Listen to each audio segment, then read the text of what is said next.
Hi, Right. Jason, Adrian, and Solomon. How are y'all doing? How you Hey, I'm good. doing? How you doing?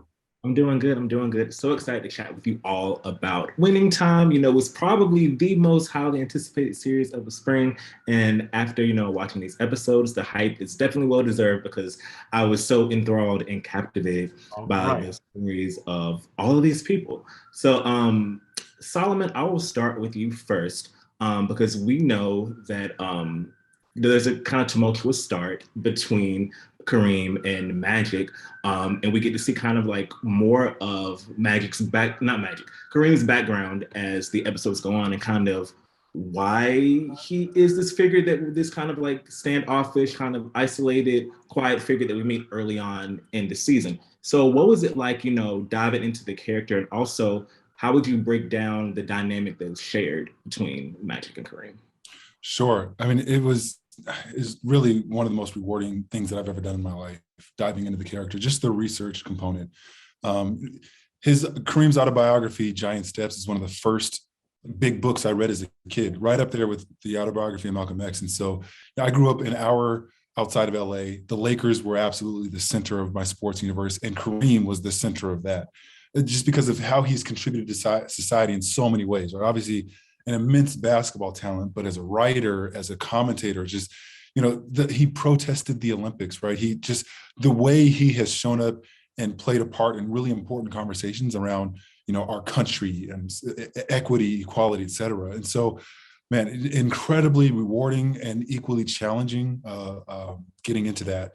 And in terms of the dynamic between Kareem and Magic, but first and foremost, Quincy Isaiah is just so much fun to work with. But I think it's the veteran who has won on every single level, right? A multiple MVP winner, et cetera, just an incredibly dominant force. It's this encountering the veteran encountering the rookie, right? And it's these two different styles coming together. And so I just think the writers did a beautiful job of kind of portraying the tensions that come with that, right? I mean, I feel like it's the rich relationships. There's disagreement, right? And then eventually you find your way and you together compose something beautiful, and that's obviously what they did with this dynasty. And so, yeah, I mean, I think just like to your point, what Kareem was, what everything in his life up to that point. I love how the writers really kind of go into the backstories of these individuals because it's it's just so human, right? The things that we carry with us, right? I feel like the world's a better place when we're all a little more introspective about what got us here in the first place, and so it's having been a lifelong fan, and then also just being so blessed to work with producers and writers who also are immense fans of Kareem. It was an incredible journey. And Adrian, for you, as someone who was born right after the Showtime era ended, I was not as familiar with the Pat Riley that we see in these first few episodes. Like I'm more familiar with, the slick back hair, the suits, like that sort of thing. So, what's it like bringing to life, like especially this version of Pat that we see in the first half of the season? That's not really the Lakers coach that we know today. Mm-hmm. Well, I think it's going to be very interesting to many people that are fans of Pat Riley's, actually, because I think even I had a similar thing growing up where I always identified with Pat in his more refined, very elegant,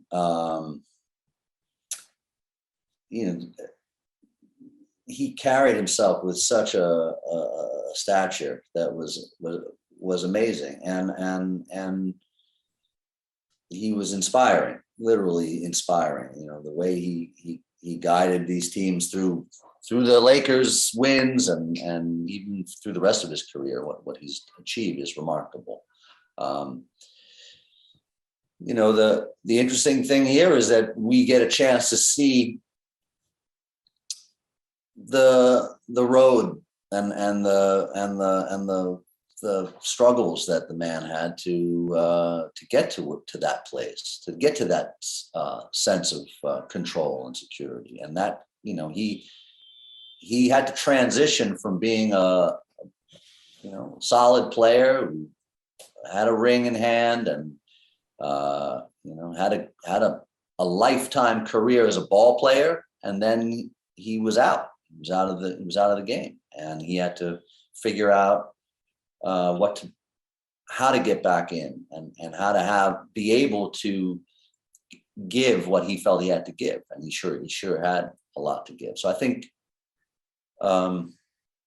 it's a really interesting long road, and we just touch on it now. So I'm hoping to get a chance to really step foot into the next phase of Riley's many phases in his lifetime. Yes. And Jason, for you, I think if I were to describe Jerry West as fiery, that would probably be an understatement from, what we see during this series. And I think we do meet him at this transition point. Like he's at the cusp of going from coach to the exec. And what was it like for you being able to define such a pivotal part of Jerry West's career, at least so far, what we've been presented in the series? Yeah, no, you're spot on. It was great. It was like, Jerry's having an existential crisis at the moment, at that period. I don't think he realized what was happening. He's about to go back into the next season. He's getting the final piece of the puzzle. They got the first pick, and he's going to win. He hopes he's going to win, but then, he just can't function anymore. And I think that was where they wanted to go, and we decided to start with Jerry, like full on having a total breakdown, even that's, in his underpants. And I think Jonah was the right director to direct that episode, because it was like, just push it out. How far can you go in maniacness as you hit a man or a person having in crises, and we don't always, there is no retrospect for that. You're having a breakdown, and then trying to find your way in and out of that. And I could tell I loved it. I really loved it. It was very daunting, because that was the first, number 2 was the first episode back after COVID, so we'd had a year off between the pilot, and I came back in from Australia, very nervous about having to hit that, and all of a sudden it's really dawning me of just who Jerry West is now. I've had that whole year, and I've seen, I've read the episodes, and now I realize just what this person is, and I've grown to, and respect him in old age too, as well, with just he's trying to, just continually understand himself and who he's done, and what he is, and what he's done in the past, and the people around him. He walked through I think they all walked through a monumental time in history, from that late 60s to right up to Magic, where we end, of him being HIV positive. We've understood so much through these sportsmen. I mean, no sportsmen in this show, because of the Lakers.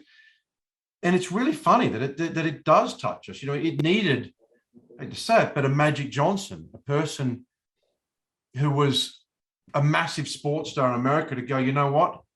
We can live with AIDS. We need to live with AIDS. We need to accept it. And it's just like, well, anyone that doubts the power of sports and all that, well, there you go, and I've got to hand it to you. So I loved, like you said, picking up at that point. And in a way, we all pick up at all these points. We pick up Kareem as Lou Alcindor, and we pick up Pat Riley with a guy that nobody's ever seen. I mean, you had to be shown a real picture of Pat Riley to go, that's real. It's like, come on, really, I mean, seriously, come on, seriously. I was Googling pictures as I was watching. yeah, it's and I guess that it's that which makes this show monumental, but so small. It's all about journeys, and also grown adults, not kids going through and learning to succeed or learning to change, but grown adults facing crises or facing existential crises. Kareem is just like, I'm the greatest basketballer on the planet.